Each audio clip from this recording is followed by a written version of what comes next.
Assalamualaikum sobat semuanya. Pada kesempatan ini, kita akan mengulas tentang budidaya yang cukup menjanjikan saat ini. Adalah budidaya salak. Dengan memanfaatkan pekarangan dan kebun di sekitar rumah, menjadi cara sederhana meraih kesuksesan. Tidak sedikit orang yang berhasil menjadi petani sukses hanya dengan memanfaatkan pekarangan rumah menjadi perkebunan salak. Perawatan salak yang mudah dan tidak sulit membuat sebagian orang tertarik untuk kemudian beralih profesi menjadi petani salak, karena hasil perkebunan salak memiliki prospek yang cerah di masa depan.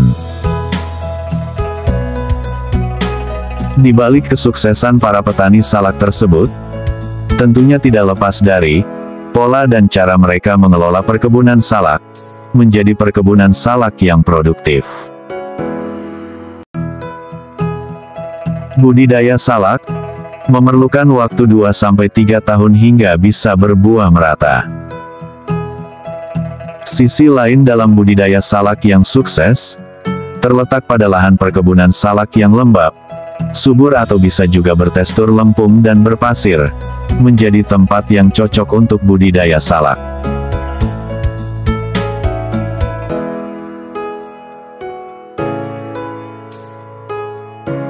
Hal-hal yang perlu diketahui saat akan melakukan budidaya salak, antara lain: media tanam.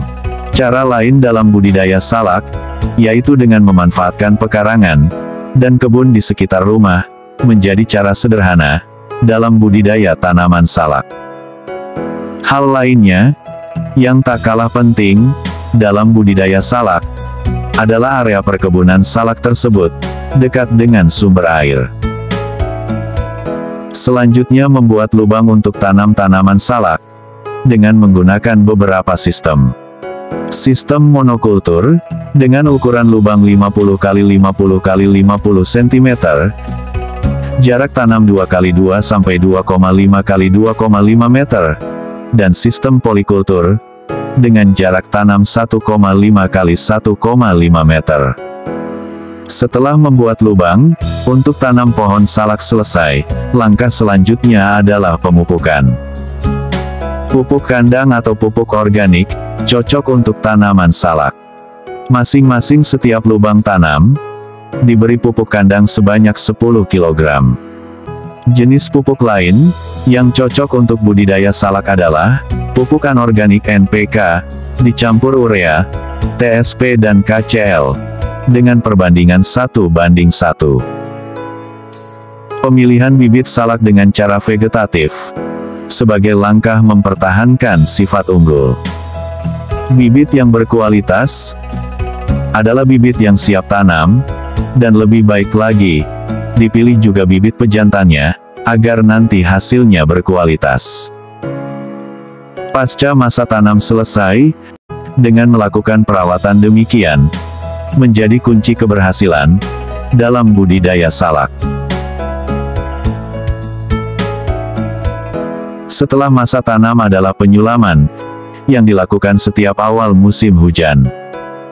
Ketika melakukan penyulaman terhadap bibit salak yang sudah ditanam, dengan memeriksa produktivitas tanaman, setelah 2-3 minggu penanaman bibit. Cara lain dalam penyulaman terhadap tanaman salak adalah mengganti pohon bibit salak yang mati, tidak berkembang, dan tidak berproduksi dengan baik. Kelebihan budidaya salak adalah tidak mengenal musim, membersihkan tunas-tunas tanaman salak yang cepat tumbuh. Dibutuhkan ketekunan untuk memaksimalkan hasil. Menjaga pelepah jangan sampai rimbun, atau tidak lebih dari 10 pelepah di setiap pohonnya. Pohon tanaman salak yang rimbun akan menghambat produksi buah. Membersihkan lahan dengan memberantas rumput, gulma atau tanaman pengganggu lainnya yang dapat merusak pohon salak. Penggemburan tanah dapat dilakukan dengan cara mencangkul secara berkala. Cangkul tanah dengan alat pacul untuk menggempurkan tanah hingga membentuk gundukan, agar menguatkan akar dan batang, guna menghasilkan salak yang berkualitas. Itulah hal-hal yang perlu diperhatikan dalam budidaya salak yang dapat dijadikan pedoman. Semoga bermanfaat, menambah wawasan bersama. Untuk mendapatkan ulasan-ulasan lainnya, silakan subscribe channel ini. Terima kasih, dan wassalam.